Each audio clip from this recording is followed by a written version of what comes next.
嗨，大家好，欢迎来到史人驾到的你不知道三国系列，我是主持人叉叉 Y， 我是金老师。好的，欢迎回到我们节目。我们这一集要来聊聊的是《三国》这个电视剧的第27集。在这一集的内容当中呢，曹操跟他的这些部下们开始讨论说，我们对于袁绍到底是要战还是要和？大家都有很多激烈的讨论啊。那故事进行到这边的时候呢，哇，饰演曹操的这个陈建斌讲出了一个非常强而有力的台词啊，我印象非常深刻。他说：“不可能，绝对不可能。”这个不是这一段他就说呢，兵不在多，在精；将不在勇，在谋。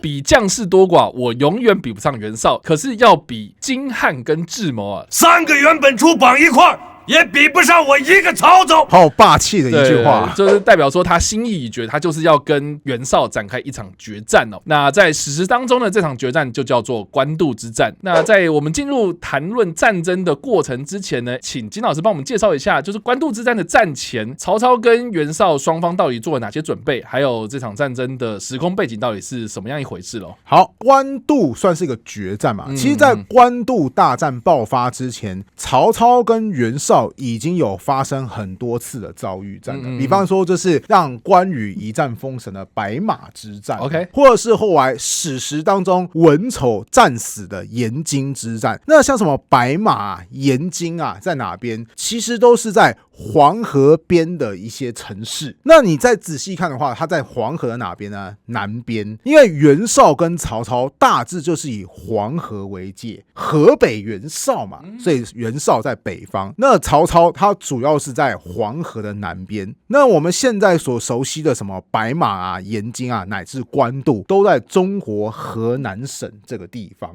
总之呢，如果我们进一步去看地图，你会发现官渡这个地方比白马还有延津更南边。这代表什么意思？就是即便曹操在白马还有延津获得不错的胜利，但大致上曹操其实还是比较劣势的那一方。包含像白马之战，曹操为什么去救援白马？最重要的原因是因为他想把白马城的军队还有民众往南撤出来，保留多一点人力资源。所以总之，这些小胜仗仍然无法阻止袁绍主攻，曹操主守这样的战略态势。那我们来看一下双方的战力方面。根据《后汉书》的说法，他提到袁绍当时出动部队多少呢？精兵10万，计万匹。我们姑且可以相信为袁绍出动的步兵数量在10万以上，骑兵数量呢在1万以上。毕竟骑兵是人再加上马，甚至有的时候你马可能不止携带1匹，你可能要换2-3匹。总之，这是他超过10万人的兵力。《三国志》本身也提到，绍众10余万，屯营东西数十里，显得异常的庞大。那曹操的兵马有多少呢？根据《三国志》的说法，大约是1万。这个时候我们要提到一个很重要的人，裴松之，就是很喜欢帮《三国志》注释的那一位。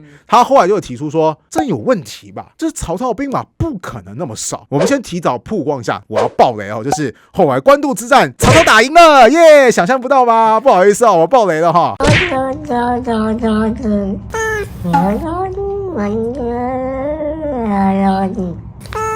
曹操他可以打赢袁绍，是后来他去偷袭袁绍的粮仓，也就是乌巢。《三国志》有记载，当时的曹操派遣多少部队跟着他自己一起去偷袭乌巢呢？5000人。裴松之就有意见，就说：等一下，你也才1万人，也就是说你把1半的军队，而且那个时候是你已经跟袁绍激战了好一段时间，人马一定有损伤的嘛，结果你还抽掉1半，甚至1半更多的人去偷袭人家大营，那你自己大营守得下来吗？所以如果是这样子的话，你曹操可以派5000人出去，你不可能只有1万左右的兵马，这是裴松之他的疑惑之处我个人也认为蛮有道理的。但无论如何，曹操兵马的人数一定远在袁绍以下。那讲完了双方对战的局势，袁绍主攻，曹操主守，然后袁绍的兵马在曹操好几倍以上之后，我们就进入到战役的阶段。这边我们就要提到，我当初在看这个电视剧的时候本来是充满着期待，想说决定北方霸主那个10多万人激战的官渡之战又来了。结果实际上我看到电视剧的时候，我整个超生气的。你是说喝茶的部分吗？对啊，就是曹操突然就是在双方阵营前面摆出那个茶宴，就说本初兄不要急，现在喝茶嘛。然后袁绍我也不知道在冲三小，人家邀请你喝茶就去喝茶，连旁边都已经很多人就说，你喝太久，赶快回来打死他，他是你敌人啊。我也不知道袁绍到底在好心些什么，就一直说不要怕不要怕，不会怎么样的。然后双方就一直喝茶一直喝茶，喝到最后突然就说啊，我后方被曹阿瞒你这个家伙给偷袭了。然后曹操就是用一种很俏皮的脚步这样哈哈哈哈就跑走了。我想说啊，我要的大战呢，我要的大场面呢，怎么都不见了？你们两个都在喝什么茶啦？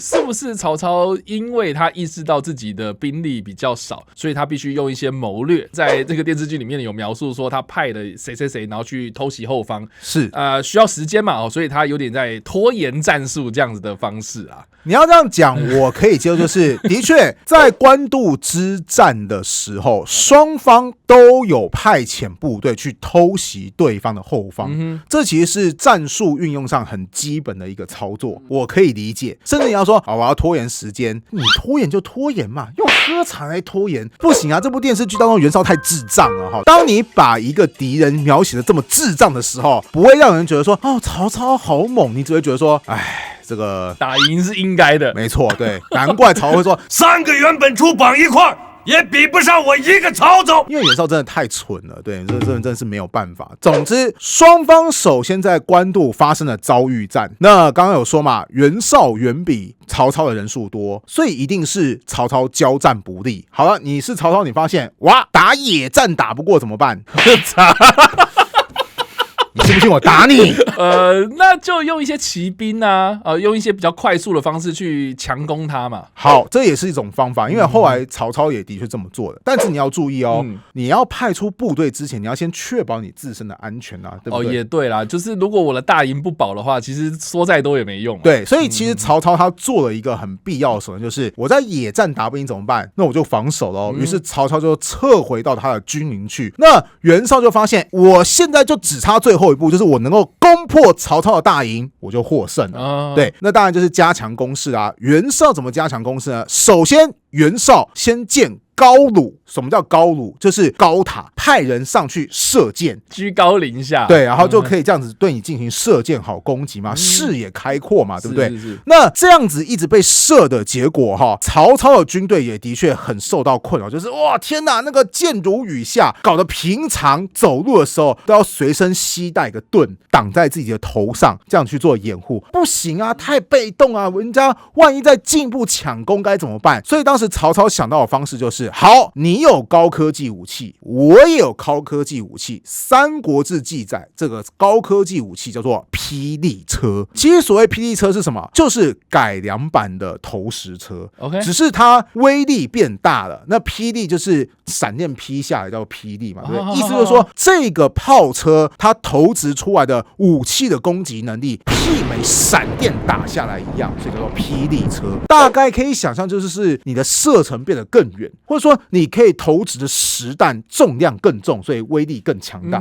所以叫霹雳车。总之啊，当时就是把霹雳车的飞石往人家的高楼砸过去。你要知道，你高楼的确很高，但你也很显眼嘛，对不对？所以这些高楼就被砸坏，导致袁绍部队承受了一定的损失。那袁绍发现，哎呀，立体作战不行怎么办？换另外一个拿手绝活，挖地道。我知道这个战术之前在对抗公孙瓒的时候有用过吗？没错，当时公孙瓒不是建造一个什么易经这个要塞吗？号称什么固若金汤。结果当时袁绍也是派人去做那个地道战。那所谓的地道战，就是挖地道到人家的根基之后，去烧对方的那个地基，所以导致表面的建筑塌陷，然后配合地面部队去进行进攻。是。那其实曹操也知道说，你以前这样搞过公孙瓒，你一定也会搞我的啊，对不对？是啊。那面对地道该怎么进行防守呢？当时的方式就是挖长沟。什么意思？就是你挖地道嘛，你一定会挖到我的阵营嘛，那我就提前先挖一道长沟。你袁绍部队可能挖着挖着，砰，怎么我没看到地基，反而把什么东西给打通了？打通的那一瞬间，曹操部队就发现你出现了后，立刻集中开始攻击。这算是一个防御地道战的一个手手段。你是说有点像护城河的概念吗？对对对对对，就提前先挖好一个土沟嘛，还没挖到地基之前，你可能就把土沟给挖破了，你就曝光了，我就提早攻击。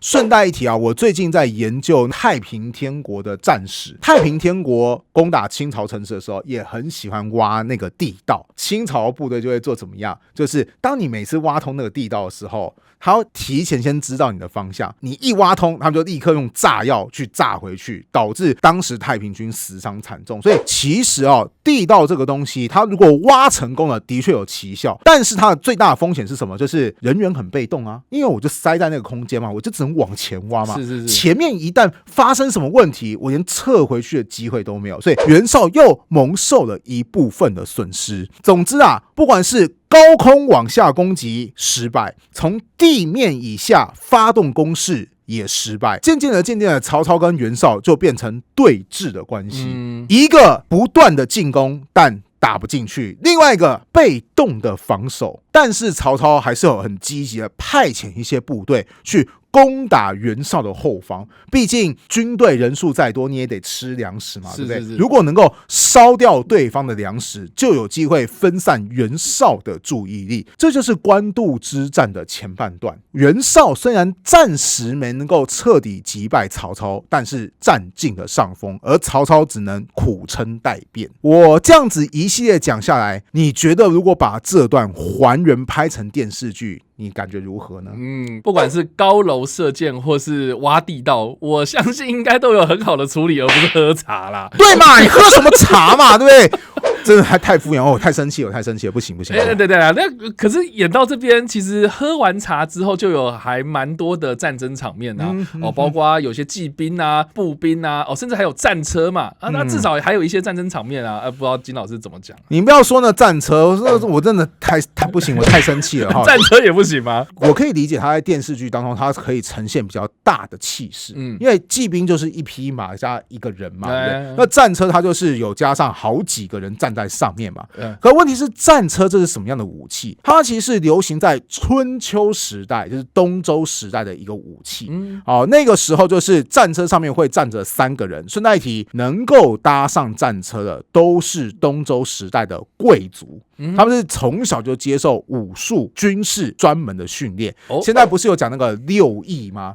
礼乐射御书数嘛，对不对？射是什么？就是射箭啊。御是什么？就是驾驶马车啊。这就是讲一个贵族，你不只是要知道礼乐，贵族还要会弹奏音乐哈，因为你不知道什么时候你要操办这些仪式性的流程，你关键时刻你得上战场的，所以你要学会怎么驾驶马车啊，你要学会怎么射箭啊。那至于徒手搏斗、武器格斗，那更不在话下哈。总之，战车上面会有3个人，一个就是驾驶者，另外一个远处攻击负责射箭，最后一个是拿戈。我们之前在讲关云长那一集有提到，就横扫近战武器。问题是，这个春秋时代流行的兵器，到了战国时代就已经没什么人在用了。为什么呢？因为古代没有什么避震系统的哈，你就想想看，那个车轮在那个凹凸不平的地面高速行驶的结果。人就飞出去了吗？对啊，因为车就会垮掉啊，人就可能就是随时可能会不小心的，就是跌落那个战车底下哈。战车其实是一个非常非常脆弱的东西，它最适合就是在开阔场地那种平原作战，但是只要稍微有一点起伏，或是你遇到山地，你是完全派不上用场。所以随着后来骑兵的技术发展越来越成熟之后，大家宁愿使用骑兵。为什么？因为骑兵它灵活非常非常的多，所以在战国时代就已经比较少人用战车，不会说完全没有了，但最多使用的换成使用骑兵。那战国时代都用骑兵了，你都已经到东汉末年了，你哪来那么多战车啊？对不对？你搞不到那么多马匹，你就说嘛。身为一个历史系，就是突然看到都三国时代还有这么多战车在那边对撞，甚至刚刚我们私底下聊天的时候还说，人家不是战车中间还有绑那个铁链吗？然后去撞人家步兵嘛。好不好？你不要觉得说啊，这是一个重大的冲击力道，把人家步兵给直接推平。你有没有想过一个道理？那步兵也是一种拦阻的力量，他撞上步兵之后，那战车会怎么样？他人也会飞出去啊。对啊，而且车轮就是整个战车最脆弱的地方，你还绑铁链在上面，让它承重力量变大，哎，你是不是不要命了？所以这些就是电视剧看起来好像会非常非常的震撼，但是实际上会觉得说不行啊，太蠢了，太蠢了，就跟曹操喝茶是一样很蠢的事情。哇，你刚刚这样讲下来，我就会觉得，我在看这个电视剧的时候，我还以为那个东西就叫做霹雳车，没有，霹雳车是指投石车。对啊，你这样解释我才知道说原来霹雳车是投石车啊，可是他这一段就没有演出来啊。是，哇，那这样看下来，金老师感觉对这一集非常有意见啊。对，超级有意见，对，这种真的不行。当然了，做人也得宽容一点嘛。如果真的要拍出我刚刚说的那些大场面，你想想看，光要搭那个投石车，你不要讲搭个10几座，好，你搭个2、3座，都是一个非常高昂的费用。你还记不记得有一个电影叫做《王者天下》，就是雷利·史考特他们拍的？你说打耶路撒冷的那个？对，就是那个十字军嘛，跟那个萨拉丁的军队嘛，是双方在那个耶路撒冷作战嘛。那其中一个战争大场面就是他们真的有拍众多的投石车互扔，还有派那个攻城塔去进攻，那看的真的是非常非常的过瘾，很震撼啊。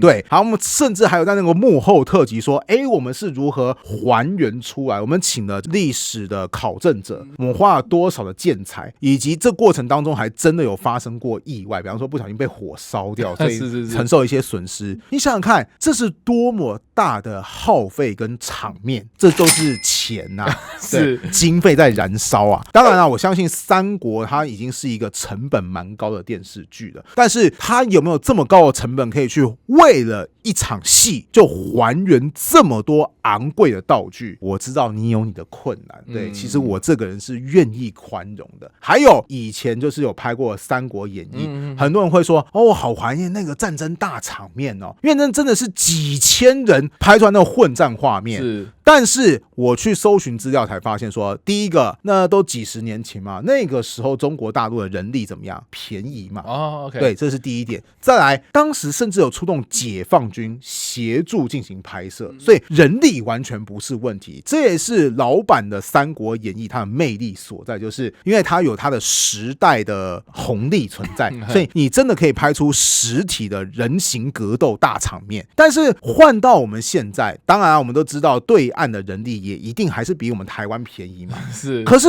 也已经上涨啦。你说不要讲几万人好了，你找个几千人过来，这也都是燃烧经费的事情啊。那拍起来也是会让导演会想说，哎呀，爽归爽，未来接下来还有几十集，我要怎么拍得下去啊？对啊，毕竟后面还有场面更大的赤壁之战。没错，甚至还有什么诸葛亮北伐，那战争也是很多啊，对不对？所以你不可能只为了一场戏就燃尽全所有嘛，对不对？这我都可以理解，包含你说啊，你为什么不做 CG 也要钱嘛？当然，好，所以我可以理解，但我真的无法接受你为了节省经费都说，那我们就把100万大军或是说几十万大军的格斗变成2个人喝茶好了，然后少数几个场面就是啊，我把红方被人偷袭了，然后就拿个几个战车那边奔驰来奔驰去。太廉价了哈，所以我可以理解你有一定的取舍，但是真的好想看到震撼的官渡之战啊！没关系啊，我们至少有看到震撼的迷因梗嘛。就是曹操嘿嘿嘿，网络上有人反映说没有，我很喜欢那一段。我说为什么？说因为曹操最后逃走的时候，他那个脚步非常非常的俏皮，而且我现在网络上也会跟大家分享说，我最近在重看新三国，是，然后有人就跟我讲说，再过10年，没有人知道新三国，大家只知道曹丞相很会教英文。就是网络上很多人就把这些变成那个曹操去教英文的片段，而且很多片段就是从曹操跟袁绍彼此之间聊天，然后这个片段然后魔改成为就是说，曹阿瞒英文当中有3种吃 ，eat 也是吃。take 也是吃 ，have 也是吃，为什么我不能讲 eat medicine 呢？然后曹操就会一本正经跟你讲说，那是因为怎么样怎么样怎么样。坦白讲，我也是因此学到不少英文啊，对，这个是真的很棒。但是就总觉得说，原来是英文老师的部分啊。对，就是没想到新三国在某些方面开辟了新赛道呢。那这样说的话，它也成为某方面的经典也不一定啊。好，以上呢就是我们这集的内容，我们介绍了有关于官渡之战双方之间他们做了哪些准备，还有在交战的过程有哪些值得大家注意的地方咯。那不知道大家在听完这个故事之后有什么样的想法，欢迎在留言区留言，我们来跟你做互动跟讨论哦。你不知道三国系列，我们下次再见，大家拜拜，拜拜。